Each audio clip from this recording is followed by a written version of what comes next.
बिस्मिल्लाहिर्रहमानिर्रहीम। अस्सलाम वालेकुम नाजरीन, कैसे हैं आप? अल्हम्दुलिल्लाह हम बिल्कुल ठीक हैं। आज हम आपके लिए लेकर आए हैं दाल वाले पराठे।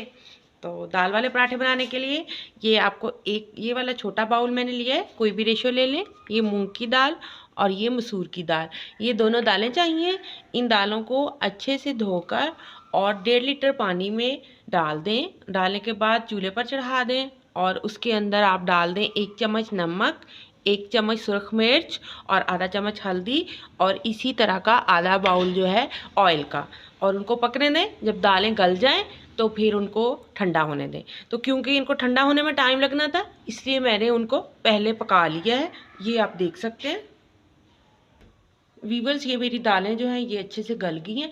अब मैंने इनकी फ्लेम ऑफ कर दी थी और इनको ठंडा कर लिया है।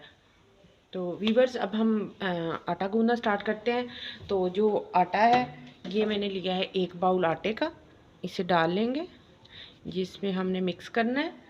और इसके अंदर ये मैं डालूँगी, ये प्याज है, ये बारीक चॉप कर लिया है और इसको ऐसे अच्छे से मल के धो लिया ताकि सारे सेपरेट हो जाएं एक दूसरे से।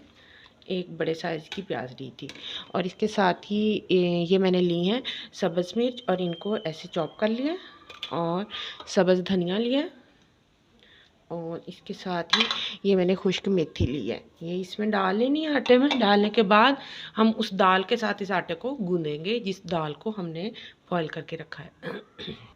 ये हल्के हल्के हम इस दाल को इसमें डालते जाएंगे और ये आटा जो है ये ऐसे इसमें इसी दाल में गूंदेंगे।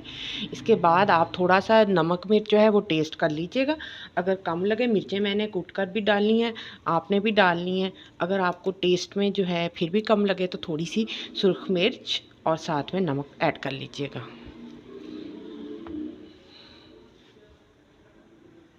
व्यूअर्स, ये देखिए माशाल्लाह माशाल्लाह हमारा जो आटा है ये दाल में गूंद कर तैयार हो चुका है। तो अभी हम इसको थोड़ी देर रख देते हैं 10 मिनट के लिए, उसके बाद रोटियां बनाना स्टार्ट करते हैं।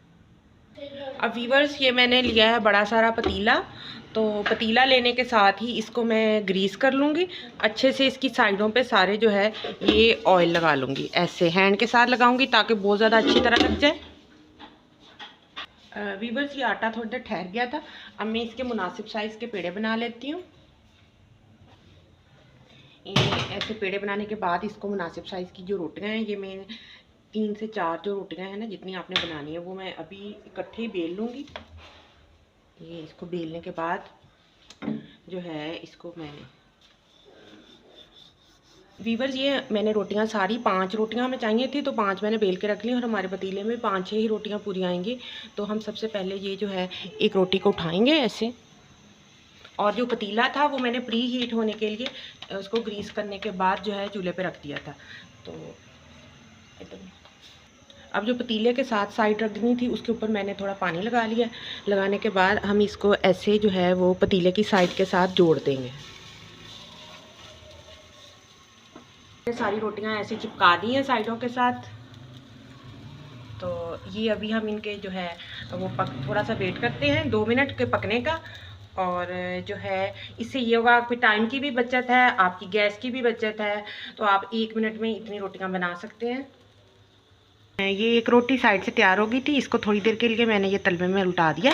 अब हम इसको सेक लेते हैं।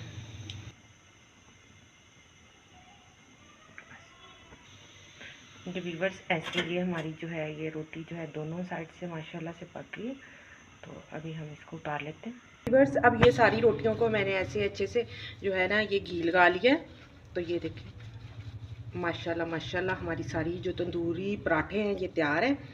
तो अभी हम इसको चटनी के साथ सर्व करेंगे। आपको चटनी भी दिखाती हूँ।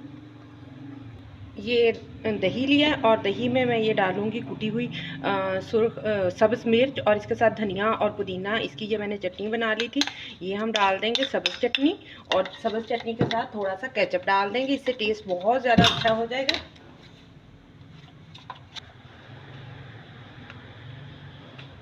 बस थोड़ा सा 1 टेबल स्पून केचप डालिएगा और इसको ऐसे मिक्स कर लेंगे।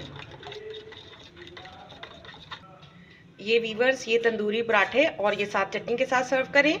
इंशाल्लाह आपको बहुत पसंद आएगी आज की हमारी रेसिपी। दुआओं में ज़रूर याद रखिएगा। आज के लिए इतना ही। अल्लाह हाफिज़।